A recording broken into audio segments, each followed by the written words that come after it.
কাম তো করতে করতেও 5 করে যাচ্ছে।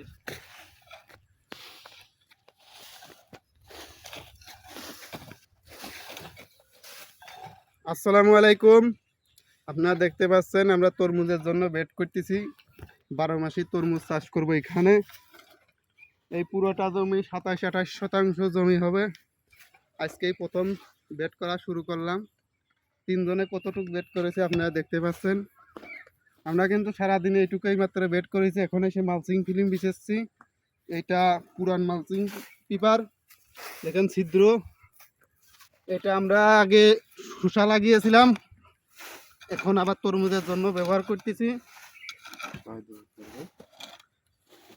পরবর্তীতে আপনাদের ফুল ভিডিও দিয়ে একটা পুরো চাষের তরমুজের বিষয়ে যতটুকু জানি ততটুকু অভিজ্ঞতা সেতটুকু জানানোর জন্য চেষ্টা করব ইনশাআল্লাহ।